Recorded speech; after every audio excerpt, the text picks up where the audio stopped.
ఈరోజు రాష్ట్రంలో ఎక్కడ చూసినా యువత రగిలిపోతుంది. వాళ్ళ బాధ అనుకోండి, వాళ్ళ కడుపు మంట అనుకోండి, వాళ్ళ కష్టం అనుకోండి.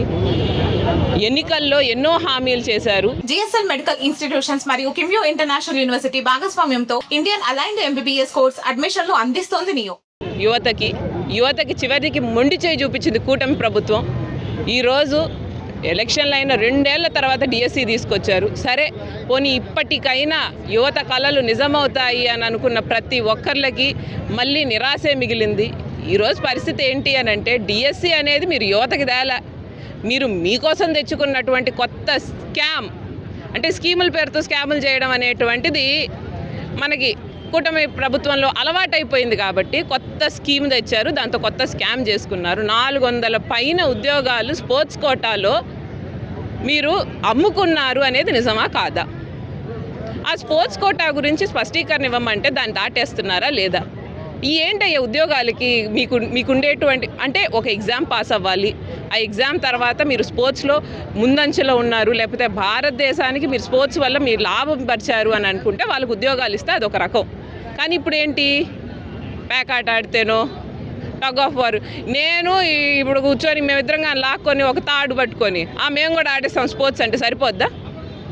అటువంటి పరిస్థితుల్లో అటువంటి జనాలకి మీరు ఉద్యోగాలు ఇచ్చారు, అది కూడా కనీసం ఎగ్జామ్ లేకుండా అనంటే ఎంత ఘోరం అంటే, ఎవడైనా దొంగతనానికి వచ్చినప్పుడు డోర్ తీసి ఆ డోర్ ఓపెన్ చేసి దొంగ అంతా దొంగతనం చేసుకొని వెళ్ళిపోయాక మళ్ళీ భద్రంగా డోర్ వేసేస్తారు చూడండి. ఆ విధిగా ఈరోజు ఎగ్జామ్స్ రాయకుండానే స్పోర్ట్స్ కోటాలో మీకు ఇచ్చేస్తున్నాము అని చెప్పి డిక్లేర్ చేసి, కరెక్ట్గా డిఎస్సి అయిపోయిన వెంటనే ఆ జియోని మళ్ళీ లేదు ఇక మీద ఎన్ని ఇవి జరిగినా కానీ ఎగ్జామ్స్ చేస్తేనే ఇస్తారు అని, ఎగ్జామ్ రాస్తేనే ఉద్యోగం ఇస్తారు అని చెప్పడం ఎంత అన్యాయంగా ఉందో ఆలోచించండి. అదేవిధంగా డిఎస్సి లీక్ గురించి కూడా చాలా క్వశ్చన్స్ రేజ్ అవుతున్నాయి. దాని గురించి స్పష్టీకరణ ఇవ్వకుండా ఏదో ఒకటి నోటికి వచ్చిన సవాల్ విసిరేసి వెళ్ళడం కాదు, ప్రజలకు మీరు సమాధానం చెప్పాలనేది గుర్తుపెట్టుకోండి. ప్రజలకి, యువతకి యు ఆర్ ఇండెప్టెడ్. మీరు సమాధానం చెప్పుకోకుండా తప్పించుకోవచ్చు అన్న ఆలోచన ఏ రోజు పెట్టుకోవద్దు. మీరు సమాధానం చెప్పి వాళ్ళకి అర్హులైన వాళ్ళకి ఉద్యోగాలు ఇచ్చేంత వరకు వైఎస్ఆర్సీపీ పార్టీ ఆందోళన ఆపదు, మిమ్మల్ని ప్రశ్నించడం ఆపదు. ఆధ్వర్యంలో జరుగుతున్నాయి. మా మహిళలందరి తరఫున పూర్తి మద్దతు గురవయ్య గారికి తెలపడానికి ఈరోజు నేను ఇక్కడికి రావడం జరిగింది.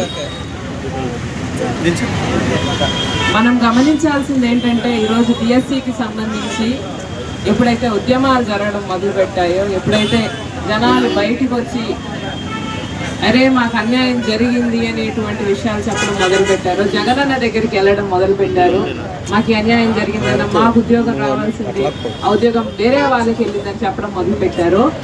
అప్పుడు జగనన్న అరే యువత కళలు భవిష్యత్తు అనేటువంటిది వీళ్ళు కాల రాస్తున్నారు, మనం యువతకు అండగా నిలబడాలనేటువంటి ఏకైక ఆలోచనతో ఈరోజు అధికారం ఉన్నా లేకపోయినా జగనన్న యువత పక్షాన నిల్చొని జరిగినటువంటి అన్యాయాన్ని ప్రశ్నించేటువంటి కార్యక్రమం మొదలుపెట్టారు.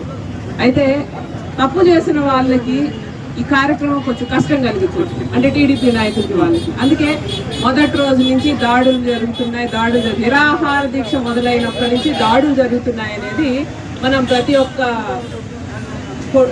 టీవీ ఛానల్స్లోనూ లేకపోతే పేపర్లోనూ చూస్తున్నాం. పాపం గూడూరులో నిరాహార దీక్ష కూడా మొదలు పెట్టలేదండి.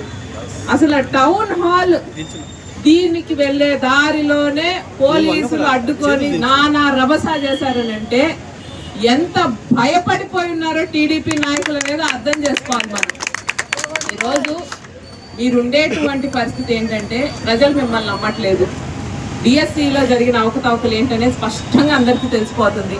ప్రజలు అనేటువంటి వ్యక్తి వాళ్ళు మిమ్మల్ని అసహించుకుంటున్నారు ఈరోజు. అందుకే ఇంత భారీ స్థాయిలో ప్రతి దగ్గర క్షేత్ర స్థాయిలో ఇటువంటి నిరాహార దీక్షలు జరుగుతున్నాయనంటే, వైఎస్ఆర్సీపీ అండలో ప్రతి యువత మీకు వ్యతిరేకంగా ఈ నిరాశను జరుపుతున్నారనేది గుర్తుపెట్టుకోండి.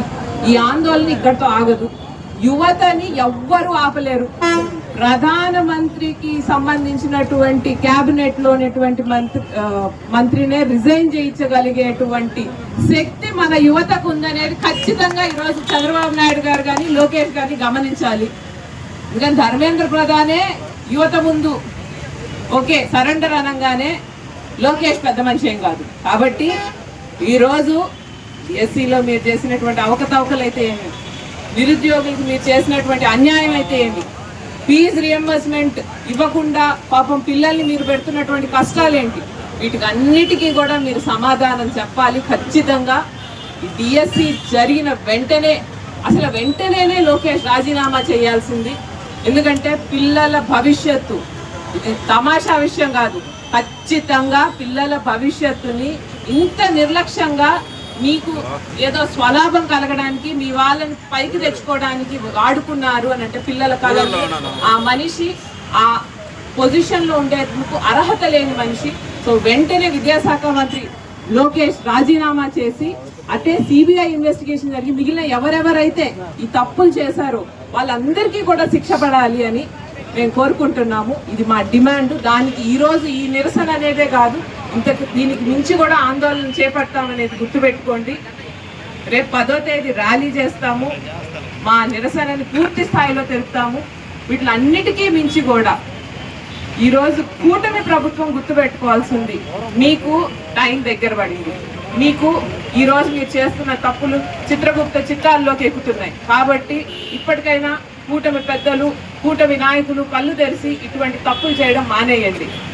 దాదాపు మేబీ ఎవరికైనా కానీ గవర్నమెంట్ వచ్చింది అని అంటే ఒక 5 ఏళ్ల తర్వాత ఎంతో కొంత గవర్నమెంట్ అంటే ఎవరో ఒకరికి ఇష్టపడకుండా ఉండొచ్చు, లేకపోతే ఇంకో కష్టాలు రావచ్చు. కానీ టీడీపీ గవర్నమెంట్కు ఉండేటువంటి లేకపోతే ఈ కూటమి నాయకత్వంలో వచ్చినటువంటి ఒక కొత్త నినాదం ఏంటంటే, అమ్మ గెలిచిన సంవత్సరంలో మళ్ళీ ఎలక్షన్స్ పెట్టుంటే ఖచ్చితంగా మళ్ళీ జగన్ అన్న వచ్చేసి ఉండే వాళ్ళు ముఖ్యమంత్రిగా అని చెప్పి ప్రతి ఒక్కళ్ళు చెప్తున్నారంటే ఇంత ఘోరమైన పరిపాలన ఉంది.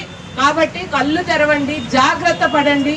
రేపు పొద్దున్నే జనాలు మీ దగ్గరకు వచ్చి మిమ్మల్ని ఆ సీట్లోంచి దింపేసే రోజు కనీసం మీరు ఎవరి దగ్గరికి వెళ్ళి ఏడ్చుకోవడానికి కూడా మనిషి లేకుండా చేసుకోవద్దు.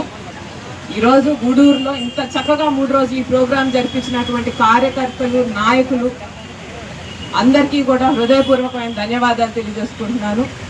ఇలాగే గురవయ్య గారి ఆధ్వర్యంలో రేపు 10వ తేదీ ర్యాలీ కూడా అంతే సక్సెస్ఫుల్గా జరగాలని కోరుకుంటూ సెలవు తీసుకుంటున్నాను. జై హింద్, జై జగన్.